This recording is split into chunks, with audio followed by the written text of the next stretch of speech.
அனைவருக்கும் வணக்கம். நம்முடைய சேனலில் ஏற்கனவே கிரியா யோகத்தை பற்றி அது யாரெல்லாம் பயிற்சி எடுக்கிறோம், அந்த பயிற்சி எடுக்கிறதுனால என்னென்ன நன்மைகள் அப்படின்னு சொல்லிட்டு நம்ம ஒரு 2 வீடியோ போட்டிருக்கோம். ஸோ இப்போ பார்த்தீங்க அப்படின்னா கிரியா யோகம் பண்ணுறதுனால என்ன நன்மைகள், யாரெல்லாம் அந்த பயிற்சி எடுக்கிறது கட்டாயம் அந்த பயிற்சி எடுக்கிறோம் அப்படிங்கிறத நம்ம சார்கிட்ட கேட்டு தெரிஞ்சுக்கலாம். வணக்கம் சார். வணக்கம் வணக்கம். முதல்ல உங்களை பற்றி ஒரு அறிமுகம். என் பேர் குரு ராமச்சந்திரன். எனக்கு சொந்த ஊர் கோவில்பட்டி, தூத்துக்குடி மாவட்டம். இங்கே தான் அரசாங்கம் பள்ளியில் படித்தேன், யூனிவர்சிட்டியில். BE mechanical engineer. நான் சில தேடல்கள் எப்போவுமே தேடுனா ஏதாவது ஒன்று கிடைக்கும் அப்படிங்கிறதுல அது நம்பத்தகுந்த வகையாக இருக்கணும், நம்பணும் மக்கள். அது ஆன்மீகம் இருந்தாலும் சரி, அறிவியலாக இருந்தாலும் சரி, நமக்கு தேவையான விஷயங்களை நமக்கு எப்படி நம்மளே இன்னொருடைய உதவி இல்லாமல் பெற வேண்டும் அப்படிங்கிறதுல எடுத்து வச்ச ஒரு அடிதான் தேடி தேடி கடைசியில் கண்டுபிடிச்சது இந்த கிரியா யோக கலை. இது கற்றுக்கிட்டவங்க எவ்வளவோ மாற்றங்கள் அடைஞ்சிருக்கிறாங்க. இது நானும் கற்றுக்கிட்டேன். இது எல்லாருக்கும் தெரியப்படுத்தணும். யான் பெற்ற இன்பம் பெருகை வையகம் எல்லாருக்குமே தெரியணும் அப்படிங்கிறதுக்காக இது ஒரு சர்வீஸாக தான் கந்தகுரு ஃபவுண்டேஷனில் நான் பண்ணிகிட்ருக்கிறேன். இந்த கிரியா யோகம் சொல்லிக் கொடுக்குறவர் ஸ்ரீ கந்தகுரு குருஜி அவர்கள், ஈரோடு மாவட்டத்தை சேர்ந்தவங்க. அவங்க மகாவதர் பாபாஜியுடைய நேரடி சீடர்கிட்ட தீட்சை எடுத்து 48 நாள் அமர்நாத்தில் இந்த பயிற்சி எடுத்துட்டு இதுவே ஒரு முழு சேவையாக செஞ்சிகிட்ருக்கிறாங்க. எல்லாருக்கும் போய் சேர்க்கணும் அப்படிங்கிற ஒரு கட்டாயத்தில் நானும் ஒரு ராமருக்கு அணில் உதவுவது போல் இந்த வேலையை நான் எடுத்து பண்ணிகிட்ருக்கிறேன். இப்போ கிரியா யோகம் பயிற்சி யாருக்கு தான் எடுக்கிற சந்தர்ப்பம் கிடைக்கும். கிரியா யோகம் அப்படிங்கிறது ஒரு 2 விதமாக நம்ம பார்க்கலாம். ஒன்று ஆன்மீகம், இன்னொன்று அறிவியல். இது ஆன்மீகம் அப்படின்னு பார்க்கும்பொழுது மகாவதர் பாபாஜியுடைய அனுகிரகம் யாருக்கு கிடைக்குதோ அவங்க மட்டும்தான் இந்த கிரியா யோக பயிற்சியை எடுக்க முடியும். இதுதான் எழுதப்படாத விதி. ஒன்று. ரெண்டாவது, ஏதாவது ஒரு ரூபத்தில் இல்லை ஏதாவது ஒரு சந்தர்ப்பத்தில் மகாவதர் பாபாஜியுடைய பிக்சர் நீங்கள் பார்க்குற மாதிரி எங்கேயாவது ஒரு சந்தர்ப்பம் கிடைக்குது அப்படின்னா உங்களுக்கு அவர் மூலமாக ஒரு மெசேஜ் வருது அப்படின்னு அர்த்தம். இது நாங்கள் ஆராய்ந்து கண்டுபிடிச்சதில் இதுதான் ரொம்ப முக்கியமான விஷயமாக இருந்தது. இது 2. ஒன்று, பாபாஜியுடைய அனுகிரகம் நமக்கு கிடைக்கணும். இரண்டாவது, ஏதாவது ஒரு ரூபத்தில் ஏதாவது ஒரு சந்தர்ப்பத்தில் அவருடைய ஃபோட்டோ நம்ம கண்ணு முன்னாடி வந்துகிட்டே இருக்கும். நமக்கு வர்ற மெசேஜ் அடுத்த லெவலுக்கு முன்னேற போகிறீங்க கிரியா யோகம் மூலம் அப்படின்ட்டு. இது ஒரு இது ஆன்மீக ரீதியாக. இது அறிவியல் ரீதியாக பார்த்தீங்க அப்படின்னா, யாராவது உடல் ரீதியாக ரொம்ப கஷ்டப்படுறாங்க, இல்லை ஒரு பிபி லெவல் அதிகமாக இருக்குது, ஒரு நிம்மதி இல்லை, தூக்கம் இல்லை, இந்த மாதிரி பிரச்சனைகள் யாருக்கெல்லாம் அதிகமாக இருக்குதோ, இதில் ஆன்மீகவாதியாக இருந்தாலும் சரி, கடவுள் இல்லை என்று சொல்கிற நாத்திகவாதியாக இருந்தாலும் சரி, இது அவர்கள் காதில் கிரியா யோகம் அப்படின்னு விழுந்துச்சுன்னா அவர்கள் எடுக்க வேண்டிய கட்டாயம் எடுத்தே ஆகணும். எடுத்தால் இந்த நோய் நொடி அப்படிங்கிறது இவர்களால் மீண்டு பழையபடி ஆரோக்கியமாக வாழ முடியும். இருக்கும். இந்த 2 விஷயங்கள் இருந்தால் தான் ஃபஸ்ட்டு மகாவதர் பாபாஜியுடைய அனுகிரகம் இருக்கணும். இரண்டாவது, அவர்கள் என்ன வேண்டும் என்று அவர்களுக்கு ஒரு தேவை வரும், ஒரு ரிக்வயர்மெண்ட் வரும்போது அவங்க எடுப்பாங்க. இப்போ இந்த கிரியா யோகம் யாரெல்லாம் கட்டாயம் எடுத்தே ஆகணும் அப்படிங்கிற மாதிரி நினைக்கிறீங்க? கட்டாயம் எடுத்தே ஆக வேண்டும் அப்படின்னா, இது நான் இப்போ 1 வருஷத்தில் அனுபவிச்சதை வச்சு நான் சொல்கிறேன். ஒரு பிபி லெவல் ஒரு 170, 180 இருக்குன்னு, ஒரு 180, 200 வரைக்கும்லாம் சில பேருக்கு ஹை லெவல். இன்னொன்று பார்த்தீங்கன்னா 110, 120 வரைக்கும் பிபி இருக்கும். வேறு அயல் இல்லாமல் மாத்திரை சாப்பிட்டுருப்பாங்க. இவங்கள் கண்டிப்பாக எடுத்தே ஆகும். அது எந்த காரணம் இல்லாமல் பிபி வர்றதுக்கு முதல் காரணம் பார்த்தீங்கன்னா ஸ்ட்ரெஸ். ஒரு அன்றாட வேலையில் இருக்கக்கூடிய ஸ்ட்ரெஸ், ஒரு கடன் பிரச்சனை, மாதம் இஎம்ஐ கட்டி ஆகணும், மாதம் லோன் கட்டி ஆகணும். ஆஃபீஸுக்கு போனால் மேனேஜர் நம்ம எந்த கேள்வி கேட்பாங்க, இந்த மாதிரி பயம். ஸோ இந்த பயம் ஒருத்தருக்கு அதிகமாக என்ன ஆகும்னா அந்த ஸ்ட்ரெஸ் அப்படிங்கிறது அதிகமாகிட்டே இருக்கும். இந்த ஸ்ட்ரெஸ் அதிகமாகுது அப்படிங்கிறது நம்ம எப்படி கண்டுபிடிக்கலாம் அப்படின்னா, ஹாபிட், படப்படப்பு. ஒருத்தர் பேருக்கு அப்படின்னு ஒரு சவுண்டு கொடுத்துட்டாங்க, எங்கேயோ கத்துவார், நமக்கு அந்த பயம். நம்மகிட்ட அவங்க பேசுறது எங்கேயோ அந்த சவுண்டு கேட்கும், யாரையும் வைக்கிறாங்க, நமக்கு திடுப்புன்னு ஒரு பயம் வரும். இந்த பயம் எங்கேருந்து ஆரம்பிக்குதுன்னா அவங்களுக்கு தெரியாமலே அவங்க ஒரு நோயாளியாக மாற்றிக்கிட்டு இருக்க இந்த ஸ்ட்ரெஸ். அப்போ இந்த ஸ்ட்ரெஸ் அப்படிங்கிறது டோட்டலாக ஒரு மன அழுத்தம், தெளிவான ஒரு மன அழுத்தம்னா ஒரு இயலாமை. அதாவது ஒரு சுற்றி இருக்கிறவங்க எல்லாருமே சந்தோஷமா இருக்கிறாங்க, நிம்மதியாக இருக்கிறாங்க, பொருளாதாரத்தில் நல்ல முன்னேற்றம் இருக்கிறாங்க, நம்மளால் அப்படி இருக்க முடியலையே அப்படிங்கிற ஒரு இயலாமை சிலருக்கு இருக்கும். சிலர் என்ன பண்ணுவாங்கன்னா, நம்மளால முடியல அப்படின்னு ஃப்ரீயாக விட்டு போயிடுவாங்க. அவங்களுக்கு எந்த ஒரு நோயும் வராது. ஏன்னா அவங்களுக்கு தெரியும், அவங்க வந்த வாழ்க்கை இதுதான், நமக்கு இப்படித்தான் இருக்கும் அப்படிங்கிறது தெரிஞ்சுட்டு இருப்பாங்க.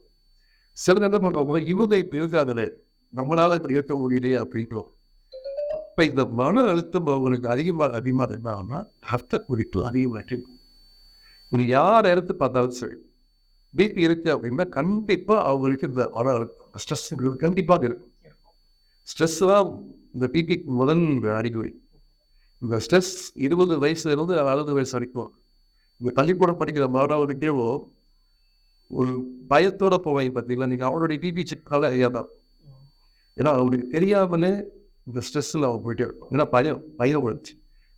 காலேஜுக்கு போகிற கேட்பாங்களோ, நம்ம ஹோம்ஒர்க் முடிக்காமல் போகிறோங்க, இல்லை வேலையில் நம்ம முடிக்கலையே, எல்லாரும் முடிச்சிட்டோம்.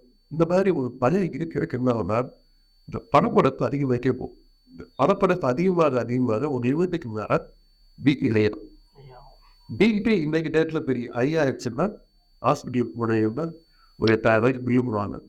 இசிசி எடுக்கிறவங்க, எக்கோ எடுக்கிறவங்க, எல்லாமே நல்லா இருக்கும். திரும்பி ஒரு ஆல்ஜிப்ரா பண்ணுவாங்க, ஸ்கேன் போகும்போது ஒரு 8000 10,000 பில்லு போட்டுருச்சு. இன்னும் கொஞ்சம் உங்களுக்கு பிபி இது இது யாரையும் குறைச்சிங்க இல்லை, நடந்த விஷயம் எனக்கே நடக்கும். இவங்க இருந்தாலும் இப்போ இந்த கிரியாயோக பயிற்சி இருக்க ஆரம்பிச்சா நான் சொல்றது உடனே வயசு சொல்றது நல்லா புரிஞ்சுக்கணும் மக்கள். அப்போ இன்னைக்கு குருராமச்சந்திரன் சொல்றாரு, இன்னைக்கு போய் கிரியாயோகம் எடுத்தீங்கன்னா பிபி சரியாகுது அப்படின்னா 24 மணி நேரத்தில் சரியாகும். நீங்கள் மருத்துவனுடைய அருகி நீங்கள் இருந்து கொண்டு இருக்கும் மருந்து எடுத்துக்கிட்டே இருக்கீங்கன்னா இதை செய்து கொண்டே இருக்கும் பொழுது 48 நாள்ல இருந்து ஒரு 5-6 மாதத்துக்குள்ள பார்த்தீங்கன்னா நீங்கள் டோட்டலாகவே மருந்து விட்டு வெளியே வாங்கலாம். கேரண்டி. அதை புதுசாக ஒரு யோக பயிற்சி செய்யும் பொழுது இந்த பிபி லெவலும் இந்த மன அழுத்தமும் எப்படி குறையும். இது நாளையும் என்னுடைய நண்பர் ஒருவருக்கு 120 110 பிபி வச்சிருந்தவனால் குருஜியோட அனுமதியோட அவருக்கு ஒரு 2 பயிற்சி கிரியா பயிற்சி சொல்லி கொடுத்து இங்கே முன்னாடியே உட்கார வச்சு இந்த பிபி மிஷின் மாட்டி ஒரு ஹீலிங் எடுத்துட்டு ஒரு 20 நிமிஷம் அந்த பயிற்சி செய்ய சொல்லி கிட்டத்தட்ட ஒரு 20-25 பாயிண்ட் அவர் பிபியை குறைச்சி காமிச்சு அவரும் பிபி எழுதுறாரு. மாத்திரை எழுது முழுசா வெளியே வந்துட்டார். அப்போ நிறைய பேர் என்ன சொல்லுவாங்கன்னா, அப்போ எப்படி அது நடக்குது? கிரியா யோகம் பயிற்சி அப்படிங்கிறது நம்மளுடைய செல்களை முதல்ல ஆக்டிவேட் பண்ணும். செல்களை ஆக்டிவேட் பண்ணும்போது உடம்பு ஆரோக்கியமாக இருக்கும்போது இந்த எந்த அலைகள் நிதானமாகும். ஒரு மனுஷன் ஆவரேஜாகவே நம்மளுக்கு உட்கார்ந்து இருக்கும்போது ஒரு ஃப்ராக்ஷன் ஆஃப் செகண்ட் 7-8 எண்ணங்கள் வரும். இப்போ நம்ம உள்ள வரும்போது பேசிட்டு பார்த்தீங்களா சார், அந்த ஒரு அப்பாயின்மெண்ட் இருக்குது, இந்த ஒரு அப்பாயின்மெண்ட் இருக்குது, இந்த கிளாஸ்க்கு போகணும். அப்போ இது உங்களை அறியாமலே ஒரு மனத்தில் ஓடிட்டே இருக்கும். அப்போ ஓடும்போது அந்த வேலை சக்ஸஸாக முடிஞ்சிருச்சுன்னா சந்தோஷம். அந்த வேலை சக்ஸஸாக முடியாத போது உங்களுக்கு மன அழுத்தமாக, இந்த மன அழுத்தம் அதிகமாக இந்த பரப்பரப்பு கூடிட்டே இருக்கும். இந்த சயின்ஸ். அப்போ இந்த பயிற்சியை நம்ம செய்யும் பொழுது நம்ம சொன்ன மாதிரி எல்லா சென்று வேலை செய்ய ஆரம்பிக்கும். உடம்புக்கு எல்லா உறுப்புகளும் அதுக்கு உண்டான வேலையை சரியாக செய்யும். இந்த படப்பரப்புகள் சுத்தமாக இருக்காது. எந்த ஒரு எமர்ஜென்சி நியூஸாக இருந்தாலும் சரி, இல்லை ஒரு பேட் நியூஸ் சரி, இல்லை ஒரு மனதை புண்படுத்தக்கூடிய விஷயமா வந்தாலும் சரி, அதை எடுக்கணுமா ஓகே, இதை எப்படி தீர்வு பண்றது? அந்த மைண்ட் அங்கே போயிடும். அதை இழுத்து நம்ம உள்ள வச்சுக்கிட்டோம்னா இப்போ நான் சொன்ன எல்லா விஷயங்களும் நடக்கும். மருத்துவ சாப்பிட்ற நோயாளி எங்கேயாவது சாப்பிடுங்க, இல்லை சார் மாத்திரம். இதே நிலைமையில் நான் இருந்தேன் 3 வருஷம். பிபி மாத்திரம் சாப்பிட்டேன். இன்னைக்கு நீங்கள் இப்போ நல்ல திங்ஸ் செக் பண்ணி பார்த்தீங்கன்னா 20 மாட்டார். 43 வயசுலேயே சில ஸ்ட்ரெஸ் காரணம் எனக்கும் பிபி ஆயிடுச்சு. 1 வருஷத்துக்கு முன்னாடி. இப்போ நான் அப்போ என்ன நமக்கு ஒரு விஷயம் தெரிய வரும். அப்போ எனக்கு தெரிஞ்ச விஷயம் நான் ஒருத்தரே வச்சுக்கிட்டோம், கண்டிப்பாக கடவுள் பண்ணிப்பாங்க. நான் கும்பிட்ற பாபாஜியை மன்னிக்க மாட்டேன். நான் சிறடி சாய்பாபாவுடைய தீவனா. உனக்கு ஒரு விஷயம் தெரிஞ்சதா, 4 பேர்த்துக்கு சொல்லணும். அதுதான் மனித பிறவி. வாங்கிட்டு வந்த பிறவி நாம 4 பேருக்கு அதை சொல்லணும். நமக்கு ஒரு பயன் கிடைத்தது அப்படின்னு சொல்லணும். அப்ப இந்த பயிற்சி செய்ய செய்ய இந்த பரபரப்பு விழும், தெளிவான சிந்தனை வரும், இல்ல அலைகள் ஓடாது, வந்து அதுக்கு உண்டான தீர்வை யோசிக்கிற மனப்பக்குவம் வரும். இப்போ உடம்பு ஆரோக்கியம் வரும். ஸோ இப்போ யார் யாருக்குள்ள கரண்ட்ல இந்த ஸ்ட்ரெஸ்னாலே உங்களுக்கு அதான் வலிக்க ஆரம்பிக்கும். உங்களால் எதையுமே யோசிக்க முடியாது. படக்கு கோவம் வரும். யார் யாருங்களும் கோவம் வருது எல்லாத்துக்குமே நீ செக் பண்ணி பாருங்க லைனில். எல்லாருக்குமே வீட்டுக்கு 150 மார்க். அப்போ கிரியா பயிற்சி நாடு அவ்வளவு கோவப்படுவார் அவர்.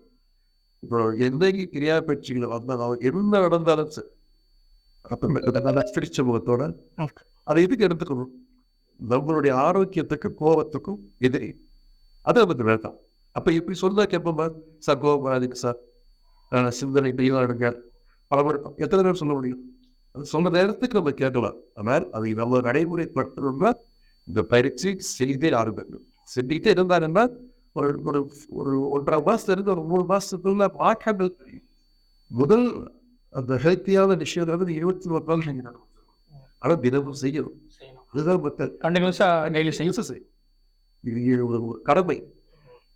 ஆகஸ்ட் 28 2022 செப்டம்பர் 1 இன்று வரை தினமும் செய்யும். இன்னைக்கு கொஞ்சம் ஒரு ஃபங்க்ஷன் போகுதுன்னா திருப்பி நம்ம சாதனை செய்வோம். இது செஞ்சுக்கிட்டே இருக்கும். நீங்கள் கூட இந்த பீட் மிஷின் தான் நீங்கள் இந்த மாதிரி செக் பண்ணலாம். நான் எவ்வளோ நேரம் பேசிட்டு இருந்தாலும் என்னுடைய லெவல் நார்மலாக தான்.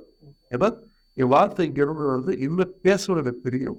இந்த இடத்துல எனக்கு வேலையே இருக்காது. ரொம்ப கூட காவார். இது எல்லாருக்குமே கிடைக்கும். ஏன் மக்கள் வந்து ஒரு வேலையில் வந்து ஏன் கஷ்டம் இதை கத்திரிட்டு சந்தோஷமா இருங்க அப்படின்னு போயிருக்கு. அதாவது என்ன கிடைக்கணும் அப்படிங்கிற ஒரு எண்ணம் இது செய்யணும். நான் இப்போ கிரியா பற்றி நீங்கள் வந்து பிபி எல்லாம் கிரியா பண்ணதுனால பிபி எல்லாம் வந்து இப்படியே வந்து குறைஞ்சிரும் அப்படின்னு சொல்லிட்டு ரொம்ப ஒரு அழகாக கொடுத்தீங்க. இப்போ வந்து ரொம்ப அவசரமாக வந்து இவங்க வந்து கிரியா எடுத்தே ஆகணும் அப்படிங்கிற ஒரு கேட்டகரி வந்து யாரை சொன்னீங்க? அந்த மாதிரி பார்க்கணும்னா ஒரு மனுஷன் அப்படின்னா குறைஞ்சது ஒரு 6 மணி முதல் ஒரு 8 மணி நேரம் தூங்கணும். யார் ஒரு பெண் இந்த தூக்கம் சரியாக இருக்குதோ அவங்க முதல்ல சொல்ல மாட்டேங்க இந்த பிரச்சனைலாம் வராது. நல்லா தூங்கினாலே அவங்களுக்கு உடம்பு ஆரோக்கியம். தூக்கம் ஏன் வராதுன்னு அப்படின்னு பார்த்தீங்கன்னா நான் முதல்ல சொல்ல பரபரப்பு அது இருந்தாலேவோ நீங்கள் போய் பெட்டில் படுத்தீங்கன்னா தூக்கம் வராது. நீங்கள் எவ்வளவு தூரம் தூங்கணும் முயற்சி பண்ணாலும் வராது. தூக்கம் இல்லை, அது ஒரு நோய். அடுத்தவரை தூங்கிட்டீங்கன்னா அவங்க தான் வந்து வாங்கும்போது சொத்தத்தை அனுபவிக்கிறவங்க தான் அவங்க. நானே ஒரு 1.5 வருஷத்துக்கு முன்னாடி அடுத்த தூக்கம் வரேன். ஏன் சில ஓடிட்டே இருக்கும். நேற்று என்ன பிரச்சனை, இந்த வேலையை முடிக்கிறதுனால என்ன பிரச்சனை ஆகும், இப்படியே ஒரு சொல்லுவேன். அது பர்சனல் லைஃபாக இருந்தாலும் சரி, ஒரு அஃபிஷியல் லைஃபாக இருந்தாலும் சரி, ஒரு சொசைட்டி லைஃபாக இருந்தாலும் சரி, நமக்கு ஒரு எந்த ஆற்றல் எந்த அலைகள் ஓடிக்கிட்டே இருக்கும்போது தூக்கம் வராது. அப்படி தூக்கம் வராததான் முதல் பிரச்சனை. நான் சொல்ற இந்த ஸ்ட்ரெஸ், இந்த மன அழுத்தம், இந்த ரத்த அழுத்தம், ரத்த கொதிப்பு, இந்த பிபி, இது எல்லாவற்றுக்குமே இந்த ஆரம்பம் அதில் இந்த தூக்கம் இல்லாமல் பாடலாம். இதே யோகிகள் நீங்கள் பார்த்தீங்கன்னா படுத்தா என்னையும் அறியாமல் நான் தூக்கிடுவேன். அவங்களுடைய ட்ராக்கிங் பார்த்து தெரியும். நம்ம மட்டை பழக்கிறப்போ அவங்க முடிச்சிருக்கும் பொழுது இருக்க அந்த சுற்றும்போது போது இருக்க வேணும் தூங்கிடுவோம். என்ன ரீசன்னா மனசில் ஒன்றுமே இல்லைங்கிறத முதல்ல பயம் இல்லை. அதையும் மீறி நமக்கு ஏதாவது எதிர்கொள்ள வந்தாலும் அது எதிர்கொள்வதற்குண்டான மனப்பக்குவம் நமக்கு கிரியா யோகத்தில் ஒரு கை. சார் அது எப்படி சார் எல்லாமே கிரியா யோகத்தில் எவ்வளவு சாத்தியமானா ஆகும். இது சிறந்திருக்கு. மனோத பாபாஜிக்கு தவிர 2500 வருஷங்களாக இன்னமும் வாழ்ந்துகிட்டு இருக்கிறார் குறிப்பு நிறைவேற்று. ராணிகேத் அப்படிங்கிற ஏரியாவில் அவர் விரைவில் பார்த்துருக்காங்க. அவருடைய சீடர்கள் உலகம் முழுவதும் பரவிருக்கிறார். இதை கேட்டீங்கன்னா இந்தியாவில் பண்ற கிரியா யோகம் கூட மேலை நாடுகளில் அதிகமான நபர்கள் கிரியா யோகம் பண்றாங்க. நீங்க நிறைய எத்தனை பேர் நீங்க பார்த்துருக்கீங்க படுத்த உடனே தூங்குறவங்க ரொம்ப கம்மியா ரொம்ப உங்களுக்கு யோசிச்சே இருக்கும். அதாவது பயிற்சியை நீங்க செய்ய படுத்தா அப்படியே கதை முடிக்க இருப்பாங்க போயிடும். நீங்க இந்த வெள்ளை கவனிச்சு பார்க்கலாம். நீங்க நெக்ஸ்ட் டைம் இப்போ நம்ம 25 வர்ற சனிக்கிழமை கோயில்பேட்டில் மீனாம்பாள் மண்டபத்தில் கிளாஸ் நிறைய பேர் எப்பவுமே பைக் எடுத்தோம்னு வருவாங்க. நம்ம ஏற்கனவே ஒரு பேட்டி நம்ம எடுத்து போட்டு நிறைய சொல்லிடுவாங்க, நான் அவ்வளோ காவல் இருப்பேன், நிம்மதி இல்லாமல் இருப்பேன். இது எதுக்கு அப்படின்னா, இது ஒரு விளம்பரத்துக்காக. இந்த மாதிரியும் ஒரு ஒரு விஷயங்கள் வாழ்க்கையில் இருக்குது, கடவுள் நம்ம கொடுத்துருக்காரு. இதை கற்று பயப்படுகிறது. நம்ம கொஸ்டினுக்கு வரலாம். அப்போ தூக்க இன்மை ஒரு பெரிய மனவியல். இப்போ 20 பேர் சார் நான் படுக்கிறாரு, எனக்கு தூக்கம் வரல சார், நான் திரும்பி திரும்பி படுக்கிற தூக்கம் வரல, உண்மை இருக்கிறவங்க இந்த பயிற்சி எடுக்கும். இது ரொம்ப ஆன்மீகம்னு பார்த்தீங்கன்னா அது ஆன்மீகம், அறிவியல்னு பார்த்தீங்கன்னா அறிவியல். நமக்கு என்ன வேணும்? நமக்கு ஒரு ஆரோக்கியமான உணவு வேணும். இதை குறித்து அடிக்கிட்டு போவாங்க. இந்த ஆரோக்கியமான உடை, இந்த பழைய ஆட்சியில் இந்த போல் வாழ்க்கை இன்னமே எதிர்காலம். அப்போ 24 மணி நேரமும் நம்ம பிரச்சனையாவே யோசிச்சுட்டு இருக்கும்போது அதுதான் இருந்த அணைகள் பிரச்சனை தான் உங்களுக்கு வந்துட்டே இருக்கும். அப்போ 24 மணி நேரம் ஏதாவது ஒரு மைட்டோட ஒரு யார் இருக்காருந்தோ அவங்க ஆரோக்கியமாக வாழ்க்கை வாழ்க்கை. அப்போ ஆரோக்கியமாக ஒருத்தர் வாழ்ந்துட்டு இருக்காங்க, ஃபுல் சேஃப்டியாக ஒரு லைஃப் டாக்டர் இருக்காங்க, அவருடைய மைண்ட் பாசிட்டிவாக இருக்கும். அப்போ தான் இந்த ஈர்ப்பு விதின்னு சொல்லுவாங்க. நீ எல்லாம் ஒரு நினைத்து கொண்டே இருக்கிறாரோ அது அவர் அடைவார். அப்போ 24 மணி நேரம் ஒரு பிரச்சனையில யோசிச்சுட்டு இருந்தாலும் நம்ம பிரச்சனை தான் யோசிச்சுட்டு இருக்கோம். அப்போ 24 மணி நேரமும் நான் எப்பவுமே ஒரு ஒரு நேர்மறையான எண்ணத்துல இருக்கணும், ஒரு பாசிட்டிவ் வைப்ரேஷன்ல இருக்கணும் அப்படின்னா முதல் நம்ம ஆரோக்கியமா இருக்கும். நம்ம ஆரோக்கியம் இருக்கிறவங்க முதல்ல அடுத்தோட தூங்குறோம். அடுத்தவரை யாரு தூங்குறாங்களோ அவங்களுக்கு எந்த ஆற்றல், இந்த தேவையில்லாத இன்றைகள் சிந்தனைகளோடு உடம்பு ஆரோக்கியமா இருக்கும். நான் சொன்ன செயல் இருந்து எல்லா உழைப்பாக இருந்து ஆத்மிகேஷன் ஆத்மா இருக்கும்போது கண்டிப்பா அவங்க பாசிட்டிவ் திங்க் பண்ணுவாங்க பண்ணாங்களா. இதுதான் நம்ம ஒரு கந்தகுரு ஃபவுண்டேஷன் வாரம் சண்டேஸ் கோயம்பேட்டில் மட்டும்தான் இப்போ சனிக்கிழமை வைக்கிறோம். 19 போது சனிக்கிழமை, அடுத்த ஒரு 25ஆம் தேதி, ஆனால் 19ஆம் தேதி வந்து சென்னையில், 25ஆம் தேதி கோயம்பேட்டில், அதுக்கடுத்து ஒரு 3ஆம் தேதி மதுரையில், அதுக்கடுத்து டிசம்பர் 10ஆம் தேதி கோயம்புத்தூர். அப்படியே கண்டினியூஸ் தான். சண்டே வைக்கிறதுக்கு உண்டான காரணம் என்னன்னா எல்லாருக்குமே ஒரு வேலை ஒர்க்கிங் டேஸ், அந்த வேலையை அவங்க பார்க்கட்டும். இது ஞாயிற்றுக்கிழமை வைக்கா வைக்கிறேன், ஞாயிற்றுக்கிழமை ஒரு நாள் பண்ணால் எனக்கு கந்தகுரு ஃபவுண்டேஷன் அப்படிங்கிறது ஒரு லாபகரம் இல்லாத ஒரு எந்த வருமானம் வருதோ அது அங்கேயே செலவாயிடும். 5 பேர் உட்கார்ந்தாலும் அது 5 பேருக்காகவும் கிளாஸ் நடக்கும், 2 பேர் உட்கார்ந்தாலும் அது 2 பேருக்காகவும் கிளாஸ், 100 பேர் உட்கார்ந்தாலும் அது 100 பேருக்காகவும் கிளாஸ். அதுதான் எல்லாரும் செய்யணும். வாழ்க்கையில் இந்த மனித பிறவிங்கிறது கடைசி பிறகு. இந்த பிறவியில் நம்ம வந்த நோக்கம், நமக்கு உண்டான கடமைகள். என்னுடைய ஒரு பையன் நான் என்ன செய்யணும், ஒரு கணவனை எனக்கு உண்டான கடமைகள் என்ன, ஒரு அழப்பனை எனக்கு ஒரு தாத்தாவை எனக்கு வேணும். இது எல்லாத்தையுமே திறன்பட ஒரு பிசுறுபட பெயிண்டிங் வைக்காம அந்த வேலையை சரியாக செஞ்சுட்டு முக்தி அடைவதற்கு கிரியா யோகம் மட்டும்தான் கலியுகத்தை நம்ம குறித்த ஒரே அஸ்திவாரம். அதுதான் நம்ம பேசணும். இது கற்றுக்கணும். நான் சொன்ன மாதிரி பகவான் பாபாச்சுடைய அனுகிரகம் வைக்கணும். உடனே எடுத்துக்கணும் அப்படின்னு இந்த யார் யாருக்குள்ள இப்போ சொன்ன இந்த பிபி, இந்த ஸ்ட்ரெஸ் இருக்கிற இவங்கெல்லாம் உடனே எடுத்துக்கணும். அர்ஜென்ட் எடுக்கணும் அப்படின்னு தூக்கம் இல்லாமல் அர்ஜென்ட் எடுத்துக்கிட்டா வாழ்க்கை மாறும். சில கடவுளை எப்போதுமே நேரடியாக வந்த ஒரு விஷயத்தை ஒரு மெசஞ்சர் தான். பகவான் பாபாஜி இருந்தாலும் சரி, ஸ்ரீ சாய்பாபா இருந்தாலும் சரி, ஜீசஸா இருந்தாலும் சரி, கிருஷ்ணா இருந்தாலும் சரி, முகமது நபியா இருந்தாலும் சரி, இவர்கள் எல்லோருமே கடவுளின் தூதர்கள். கடவுள் இவர்கள் மூலமாகத்தான் மனிதர்களுக்கு ஒரு மெசேஜை கொடுப்பாரு. அந்த மாதிரி அந்த மெசேஜ் தான் பேசுறது. கட்டு பயவர். இப்போ கோவில்பட்டியில் வந்து நெக்ஸ்ட் அடுத்த வாரம் வந்து நடக்க போகுதுன்னு சொல்றீங்க. அதுக்கு வந்து இப்போ யாராவது கற்றுக்கிடணும்னு நம்ம மக்கள் வந்து ஆர்வமாக இருக்காங்க அப்படின்னா அவங்கள வந்து எப்படி கான்டாக்ட் பண்ணுறது? நான் ஒரு டிஸ்பிளே நம்பர் அதை கான்டாக்ட் பண்ணி அதை போகுது. அவர் டைமிங் எல்லாத்தையும் எந்த காலையில் சாப்பிடணும்.